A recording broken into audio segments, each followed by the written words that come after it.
नमस्कार, आप देख रहे हैं निशानेबाज और मैं हूं आपके साथ रिया।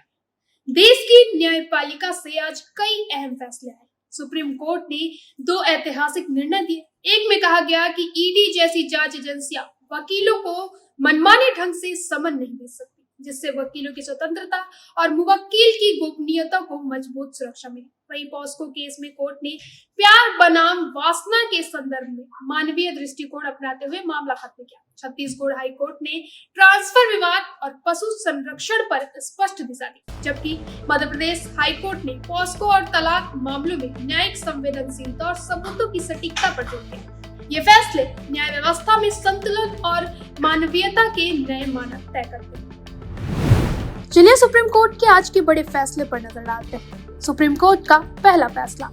कोर्ट ने एक पॉस्को एक्ट के तहत दायर मामले को खारिज कर दिया, जिसमें आरोपी ने बाद में नाबालिग लड़की से विवाह कर लिया था और उनका परिवार है। कोर्ट ने कहा कि यह लस्ट पर आधारित नहीं था, बल्कि लव था, और उसने संविधान की धारा 142 के तहत इस मामले को खत्म करने का आदेश दिया। सुप्रीम कोर्ट ने इस फैसले पर क्या टिप्पणी दी है, चलिए देखते हैं। दरअसल सुप्रीम कोर्ट ने कहा यह फैसला संवेदनशील सामाजिक मामलों में न्याय का मर्म दिखाता है। यह दिखाता कि कभी कभी कानून कड़ाई से लागू करना जरूरी है, लेकिन मानवीय परिस्थितियों और वास्तविक जीवन की स्थिति को भी समझने की आवश्यकता है। विशेष रूप से यह प्रेसिडेंटल महत्व रखता है, क्योंकि पॉस्को जैसे एक्ट में न्यायपालिका ने परिवर्तित सामाजिक स्थिति यानी विवाह होने, बच्चों की जिम्मेदारी आदि को देखते हुए अपना डिस्क्रिशनरी पावर इस्तेमाल किया। इसके बाद यदि मामले में आरोपी ने विवाह कर लिया है, बच्चे हों, तो यह फैसला भविष्य में रेफरेंस बन सकता है। वहीं सुप्रीम कोर्ट का दूसरा फैसला। सुप्रीम कोर्ट ने एक ऐतिहासिक फैसले में कहा है कि ईडी जैसी जांच एजेंसियां वकीलों को मनमाने ढंग से समन नहीं दे सकती।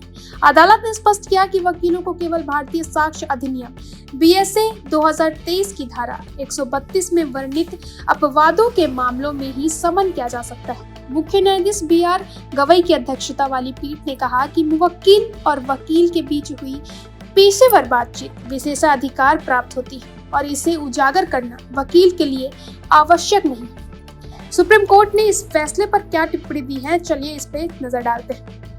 अदालत ने यह भी निर्देश दिए कि किसी वकील को समन भेजने से पहले वरिष्ठ अधिकारी, कम से कम पुलिस अधीक्षक स्तर की लिखित स्वीकृति आवश्यक होगी, जिसमें अपवाद का स्पष्ट उल्लेख हो। सुप्रीम कोर्ट ने डिजिटल उपकरणों के प्रस्तुतिकरण के लिए भी दिशा निर्देश जारी किए, जिसमें कहा गया है कि उपकरण केवल न्यायालय में वकील की मौजूदगी और उनकी पसंद के विशेषज्ञ की सहायता से ही खोले जा सकते हैं। यह फैसला वकीलों की स्वतंत्रता और मुवक्किल की गोपनीयता की रक्षा की दिशा में एक महत्वपूर्ण कदम माना जा रहा है। छत्तीसगढ़ हाईकोर्ट का पहला फैसला। हाईकोर्ट ने कहा है कि यदि कर्मचारी स्थानांतरण आदेश मिलने के बाद नई पोस्ट ज्वाइन कर चुका है, तो उसके खिलाफ चुनौती देना कठिन है। हाईकोर्ट ने इस फैसले पर क्या कुछ टिप्पणी दी है, चलिए सुनते हैं। ट्रांसफर ऑर्डर सरकारी कर्मचारियों की सेवा शर्तों से जुड़ा है। यह आदेश यह स्पष्ट करता है कि एक बार नया पद ग्रहण कर लेने पर पुराने पद की वापसी का दावा करना आसान नहीं।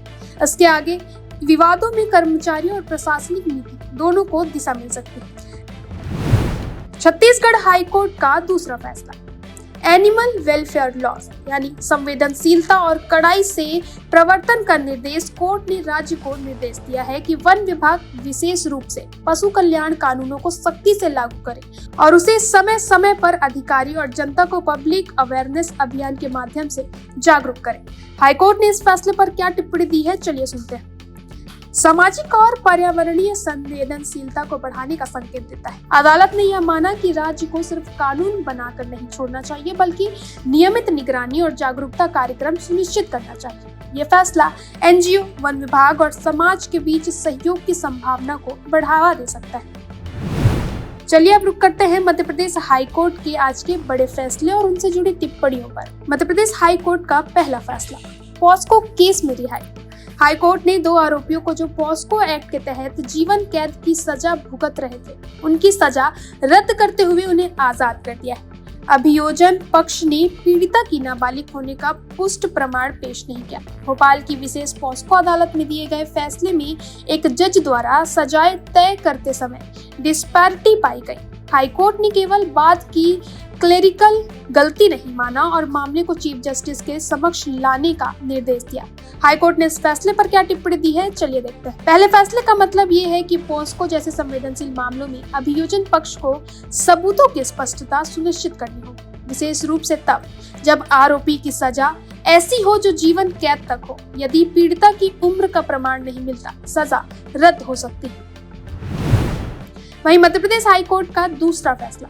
मध्य प्रदेश हाईकोर्ट ने पति को मना करने के बजाय पत्नी द्वारा सार्वजनिक रूप से अपमानित किए जाने और नशेड़ी कहकर गृहणीय व्यवहार को मानसिक क्रूरता माना और तलाक देने का आदेश दिया। हाईकोर्ट ने इस फैसले पर क्या कुछ कहा है, क्या टिप्पणी दी है, चलिए मैं आपको बताती हूँ। दरअसल तीसरे फैसले में एक सामाजिक न्यायिक बदलाव का पहलू दिखाता है। तलाक के मामले में अब केवल शारीरिक मारपीट ही नहीं बल्कि बोले बाने, उपहास और मानसिक रूप से अपमानित करना भी अदालत की निगाह में मायने रखता है। यह उन लोगों के लिए महत्वपूर्ण है जो पारंपरिक सोच से बाहर जाकर न्याय पाने की कोशिश कर रहे हैं। आज के supreme court, Chhattisgarh high court और मध्य प्रदेश हाई कोर्ट के ये फैसले न केवल कानूनी दृष्टि से महत्वपूर्ण है बल्कि सामाजिक संवेदनशीलता, पेशेवर स्वतंत्रता और मानवीय मूल्यों को भी नई दिशा देते हैं। न्यायपालिका ने एक बार फिर यह संदेश दिया है कि कानून का उद्देश्य केवल दंड नहीं बल्कि न्याय और संतुलन स्थापित करना। ऐसे निर्णय न्याय व्यवस्था पर जनता के विश्वास को मजबूत करते हैं और लोकतांत्रिक भारत की न्यायिक सोच को और अधिक समृद्ध बनाते हैं। ऐसी तमाम खबरों से अपडेट रहने के लिए देखते रहें निशान न्यूज़।